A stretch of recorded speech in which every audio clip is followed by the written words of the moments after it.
Well, this time the banks are in much worse shape because it's not the defaulting mortgages that are the problem. It's all the mortgages. Because it's not houses that went down in value, it's the mortgages that went down in value, and the banks own them. Or, alternatively, the Federal Reserve comes to the rescue of the banks.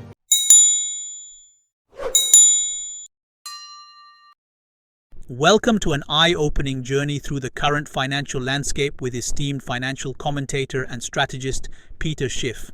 In this video, Schiff delves deep into the challenges facing today's banking sector, highlighting a crucial difference from past crises. It's not just about defaulting mortgages anymore. It's the dwindling value of mortgages themselves that poses a grave threat to banks. Schiff has been advocating for investments in gold and silver since the late 1990s, and he draws compelling parallels between the current rise in gold prices and the historic 1970s gold market surge.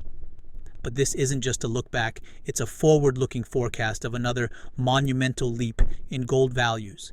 Join us as Peter Schiff unravels the complex financial web that has led us to this point and explores the looming sovereign debt crisis that could shape our economic future. Well, first of all, I started publicly advocating for people to buy gold and silver in the late 1990s. And when I did that, gold was under $400 an ounce.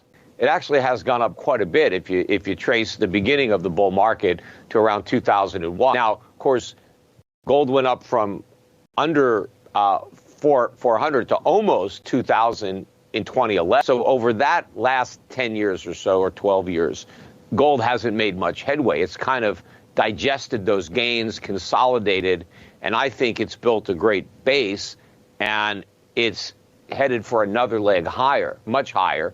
I think the order of magnitude will be similar to what we had in the 1970s with gold, where gold went from $35 an ounce in the late 60s to over $800 in the early 80s. But we could no longer stay on the gold standard because the gold standard was incompatible with this big government. And so we went off the gold standard rather than cutting government spending and balancing the books. We took the easy way out. And then, the world devalued the dollar because it was no longer backed by anything. But it was, other currencies, the yen, you used to get 360 yen for the dollar, and it went down to like maybe 150 at that time. And the average American's paycheck was so diminished by the inflation tax. That's the real reason that you had a huge influx of married women into the workforce, because in the 1960s, very few married women worked. And I think we're going to see a similar depreciation, devaluation, however you want to define it, of the dollar in the next leg of this journey, because I think the next thing that's going to happen, we went off the gold standard in 1970. And, even though we went off the gold standard, the dollar remained the reserve currency, even though it wasn't backed by anything anymore. And that provided Americans with a gigantic subsidy because we could just print money and then buy stuff with it without having to make anything, because we could take the money we printed and exchange it for the goods that people made in other countries. I was a big critic of Alan Greenspan's tenure going back to 1987. I was just out of college, but I didn't like his response to the 1987 stock market crash. But that was the beginning, and then he kept repeating those mistakes up until the policies that inflated the housing bubble that he enacted in 2001, and then he passed the baton to Bernanke, and the bubble popped on his watch, 2007, 2008. I know it was $1 trillion in 1980 when Reagan came in, but now the national debt is $34 trillion. I mean, even though the official budget deficits are about $2 trillion, which is still enormous, if you actually look at the national debt, every quarter it goes up by $1 trillion. So the government's borrowing $4 trillion a year to fund its operation. Meanwhile, I've been a big critic over the last 10 years over the way our debt has been financed with short-term debt. I criticize the banks for being dumb enough to issue those mortgages and the U.S. government for putting the taxpayer on the hook by guaranteeing them, because I knew what would happen when the rates went up, and we got the housing collapse and the financial crisis. But now all this debt that the government accumulated when rates were 25 basis points, is now maturing. You've got $10-12 trillion worth of treasuries that mature in 2020. That has to be rolled over at 500 basis points, whatever the rates are. The so-called Social Security trust funds, they're selling treasuries too because the government doesn't collect enough in payroll taxes to cover the cost of Social Security, and that deficit gets wider every week as more people drop out of the labor force, more people retire.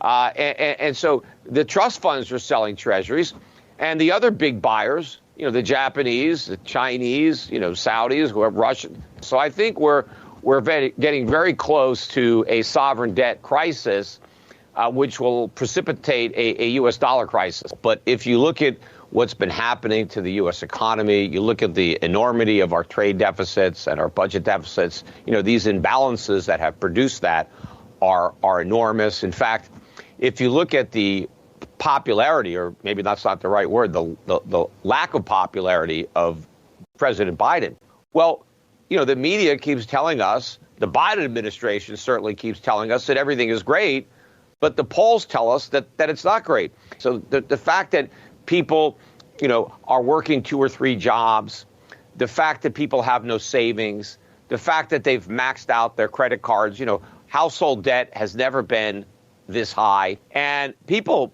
forget about this, but the Great Recession, which we had in 2007, 2008, in the summer of 2008, before the financial crisis, nobody thought a recession was coming, let alone that we were in one. I mean, I was arguing with all these guys, on financial television, who were very optimistic about the Bush economy. And then we got the financial crisis, and then the government in December of 2007. So as they were putting out all this rosy data, it turned out that none of that data was correct because we had been in a recession the entire time.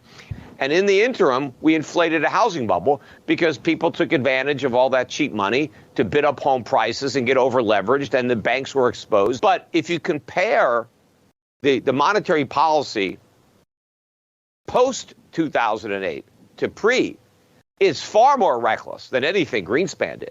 Now, busts are in proportion to the booms that precede them, because these booms make the busts inevitable, because that's when the market corrects the mistakes that the Fed causes. Well, if the monetary mistakes from 2001 to 2008 resulted in the Great Recession, how could anybody believe that we're going to get away with no recession at all this time? Whatever we have, it's going to be much worse than what we had in 2000. But what's really going to worsen this crisis is the inflation problem that is going to be pernicious, that we didn't even have really back then. And I think we're going to end up with a sovereign debt crisis, which is a lot worse than a mortgage crisis. But if we have a sovereign debt crisis and then a dollar crisis, printing money is just going to make it worse. This is great for the economy because that means that households have more money to spend on other things because they're spending less on their mortgage because they've got a 30-year fixed rate at 3. What's going to happen to the lenders when interest rates go up and they're stuck with all this paper? Or the U.S. government that's guaranteed the mortgages, that the taxpayers on the hook. But in the financial crisis or the housing bubble of 2008, the banks had problems with the mortgages that defaulted, which was still the minority of mortgages. Most of them didn't default. But the problem was the ones that defaulted when they repossessed, foreclosed the house and they went to sell it, they didn't get back what they loaned because prices had gone down. Well, this time the banks are in much worse shape because it's not the defaulting mortgages that are the problem.